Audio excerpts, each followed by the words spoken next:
Hey everybody, welcome to EduMatch Tweet and Talk number 6. Our topic for tonight will be personalizing professional learning. So welcome, welcome, welcome. We have an awesome panel and we have some great conversation ahead for tonight. My name is Sarah Thomas. I'm at Sarah the Teacher. Please follow along with us on the Google Plus at bit.ly/Tweet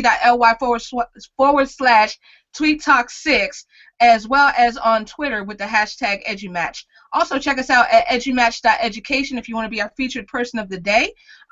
In addition, we're going to have the EduMatch Passion Pitch going on at the 30 Goals Conference. So that is happening this coming Thursday at 3 p.m. Eastern Standard Time. So check it out at 30goals.com/EduMatch Passion Pitch. So hopefully we'll see you all there. So I'm going to go ahead and turn it over to our moderators for tonight. We have Shana and Tammy, and I'm going to go ahead and mute myself. So have fun, y'all.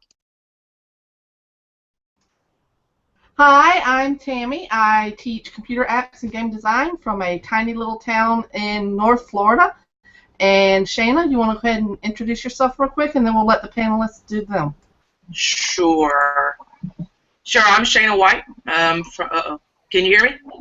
Okay, I'm Shana White. I'm from Atlanta, Georgia. I recently got hired to be a local school technology coordinator, and I'm happy to be here to help with Tammy moderate this chat. The first question that we have on deck is, what do you define personal learning as, and why is it important? So that's the first question we have for you guys as panelists. Okay, so why don't we start with Valerie?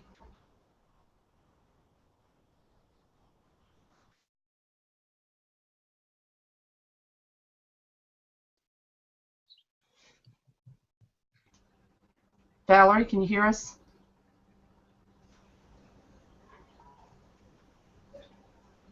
Okay, let's go to Stefan. Stefan, can you hear us? Okay, cool. Yeah, I can hear you. So give us a quick introduction and answer the question. How do you find professional learning and why is it necessary? Right. Well, my name is Stefan Hughes. I'm based in Rio de Janeiro, originally from Trinidad and Tobago, but I've been living here for the past 18 years. So just brief introduction. I work with teacher training, lectures, English as a foreign language. So professional learning for me, I would use one word is restlessness. Let's say restlessness in terms of development, restless in terms of knowledge.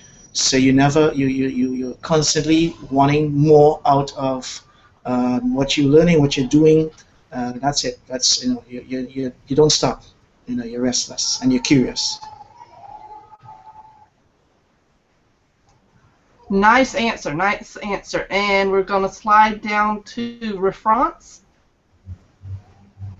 Sure. I define professional learning as anything that we do to enhance our practice. I think that I don't know what is happening right now.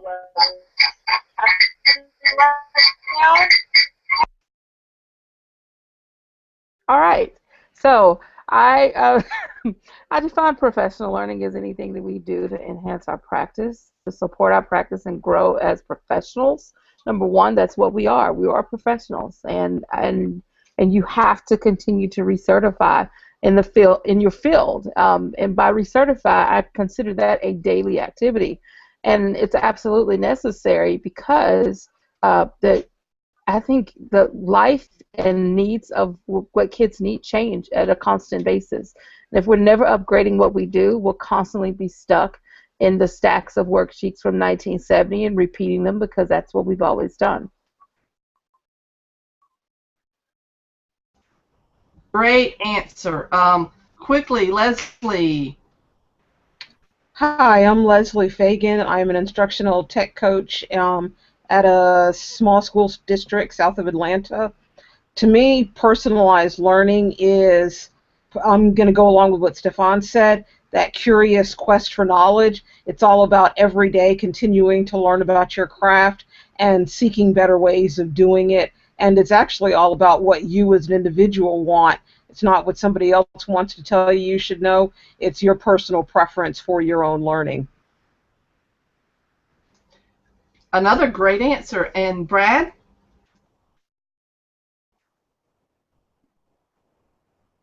Hello, yes. Can you hear me now? Yes. Okay, yes. My name's Brad Murphy. I teach on the outskirts of Sydney in Australia. And yeah, just to reiterate what's already been said, I think professional learning is obviously any learning that makes you a better teacher and helps students be better learners.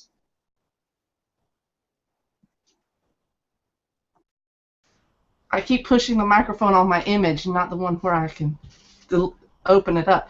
Okay, so we're going to move on to question 2. And Valerie, we're going to start you off with question 2.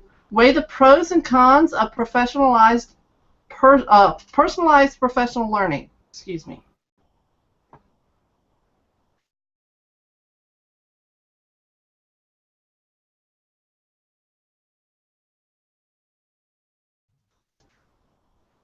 Valerie, can you hear me? I can hear you. Okay, so question 2 is to you. Weigh the pros and cons of personalized professional learning. What are the pros and the cons? What are the pros and the cons, you said? Yes, yes.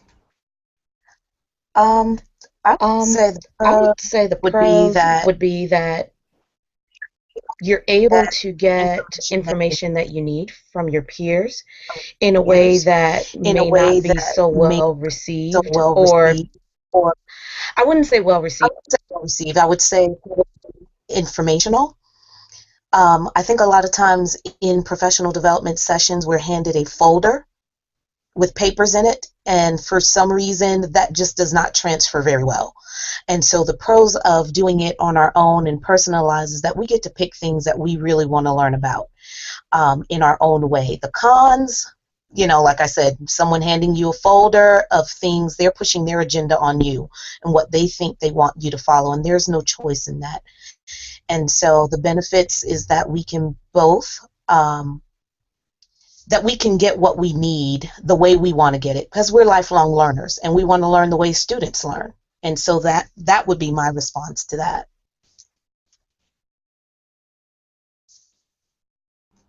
Awesome, awesome answer. Let's see, Stefan?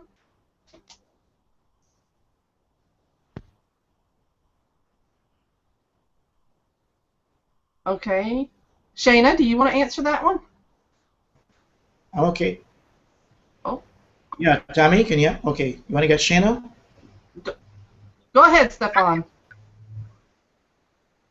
The pros and cons, I mean, I don't think we're a bit biased to say we're looking at just, thinking of just pros, but it's because it becomes very, very personal. Learning is a personal thing. Although we teach groups, we teach classes and stuff, but it has to be personal. Something you have to take away from that experience. So the pro, of course, is it becomes subjective after there has been reflection, after there has been co-construction, there has been objective instruction into this the building of the knowledge. So I think that's the big pro. And the con sometimes is that of course you might not, or you wouldn't search or validate what you're learning. So you need to always go back and check, not take it for granted that that's what you're learning. You need to check back with somebody. I think that's very, very important that we always are reevaluating that personal learning. Rafranz, do you see any pros and cons to personalized professional learning? I don't really understand why there could even be cons. So that's just sort of my take on it. I don't even know why that's even a question, because what could possibly be a negative part of growing professionally? I think the biggest con is in not doing it. Good answer. Good answer. Leslie, any comments? Rafranz took the words right out of my mouth, because in my mind, if you're growing your own profession every single day your way, there's nothing wrong with that. It's kind of like we want our students to buy into what we're feeding them every day. Well, shouldn't we have buy into what somebody else is trying to tell us? So there's not any cons. And the pro, it's continued growth. If you're going to be on this earth, then every single day you should learn something new. And if you're a teacher or in the education field, every day there should be something that you take away from it. Absolutely every single day, or you're wasting your time and you're wasting the time of the people that you come in contact with. I couldn't agree with you any more than I do, Leslie. Brad, any comments on this statement? Yeah, I think certainly the big pro is, especially in this day and age, is the anytime, anywhere type of learning. So in fact, we're doing that right now. So that's what's great about personalised professional learning. You can tailor it to your own subject area, your own context, and learn a little bit every day. Probably, if I was to be the devil's advocate, the only con I can think of is maybe, and this is just with life in general, I think, obviously life's all about balance, all about choice, and you don't want it to, impinge too much on your, personal time with your family and all that sort of stuff. So that's the only con I can think. Well, at least we found one. That's good. Sarah, do you have anything you want to add at this point? I guess that what I would add would be that taking control of my personalized professional learning has probably been one of the best things I've done as an educator. Instead of kind of waiting for people to kind of spoon feed me what they think that I might need, then this has really been an opportunity to see what excites me, where do I want to grow as an educator, and then just make those steps to do that. So by using all kinds of social media just to connect with educators, and not even social media, like sometimes the face-to-face connections are just as valuable, but in doing so, then I feel that I have grown exponentially as an educator. And Shana, do you want to bring up the end and lead us into the next question? Sure. I kind of agree with Franz. I don't really see a con to professional learning and even personalized learning. I think the only time that it can become a con is if we only look at learning and teaching in our own perspective and not outside our own vantage point, and we don't take advantage of divvying and jumping into other areas of content, other areas of educational technology, and we miss the boat as far as growing student learning from all avenues. That's the only con that I see when we make it personalized, because I think anytime we make something personal, we look at it just from our perspective or in our own box. So that would be the only con that I would have.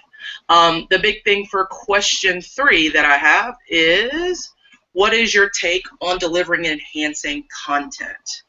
So I guess the first person I will ask is Valerie. Come back.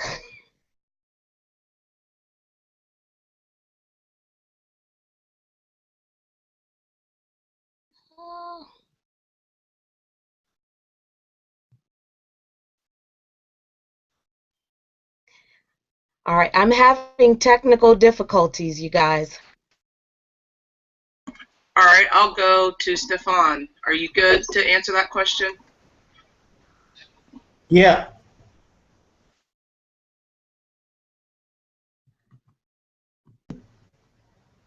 Okay, can you hear me now? Yeah, okay. The good thing, delivering content, I don't know, deliver it, but build it. I think I wouldn't deliver or enhance it. I'll just build from what students already have. So I like to work with, what we call the use student-generated content. And they have lots to share, so take it from them and then build on that. Okay, that's my take.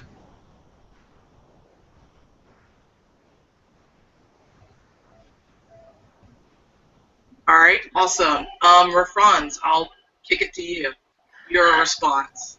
I think this is a kind of interesting question because I was actually on Twitter having another side conversation about prepackaged curriculum and the idea that a lot of schools and teachers are being forced to use prepackaged curriculum. And by prepackaged, I mean someone else made it and put it in a place for the teachers to teach, whether that is a textbook company or whether that is the like a curriculum department in a school district, remains the same. It's still prepackaged, one size fits all. And I think that the worst thing that we can do is to walk into a classroom thinking that all kids are at the same place and need this certain level of prepackaged learning. But I think that's a bigger issue with kind of what we view education should be as a whole. I think that the standardized teaching is deliver the content, which is kind of echo what Stefan said. Deliver the content. Deliver the content. Like someone used to tell me, I can put any teacher in a room, they can read the script and deliver the content. But I don't think that's teaching. I think really teaching is not enhancing learning, but maybe empowering kids to learn. And that's not prepackaged. That is real world. That is really, really helping them to understand the power of being a learner. But I also know that if we don't do that with our teachers during the professional learning component, it's not going to happen with students in the classroom. Awesome. Sarah, do you want to chime in? Absolutely, absolutely. I just wanted to chime in to say, to first of all, thank our moderators, Tammy and Shana, for all of your great work, and thank you to everyone on the panel for these insights. They've just pushed my thinking so much further, so definitely appreciate all of you being here on EduMatch. So this chat will be storified and available as an iTunes podcast, and please come back next week. We'll be doing this again, same bad time, same bad channel, going on with the topic of helping students become advocates for themselves. So we might look at shifts in educator mindsets as well as shifts in ways to empower our students. So wanted to give a huge shout out to rafranz for bringing up the educator mindset part in our EduMatch Voxer group. Speaking of our EduMatch Voxer group, then please feel free to shoot us a message if you would like to join. We'll definitely add you. And anyone can be a panelist on our Google Hangout on air. So if you're interested, then just tune in next week and go to bit.ly/tweettalk7 and write the word panelist, and we will hear your take next week. Also wanted to give a huge shout out to Leslie, who dropped a fantastic blog post this week about personalized professional learning. What was it called? Have It My Way. What was it called, Leslie? Yeah, Have It My Way? It was Have It My Way, something similar, but it's all about being your own person with your professional development. Yes, absolutely. So check that out on our brand spanking new blog, edumatch4education.com. So huge shout out to Leslie on that. And also wanted to remind you all about our EduMatch Passion Pitch Day going on at the 30 Goals Conference this Thursday online. We would love to have you give an ignite about whatever you're passionate about. So thank you all once again so much for joining us. Thank you to the moderators, thank you to the panel, and thank you to everyone who has tuned in on the hashtag. So with that, we're going to go ahead and sign off and see you all next week. All right, have a great one.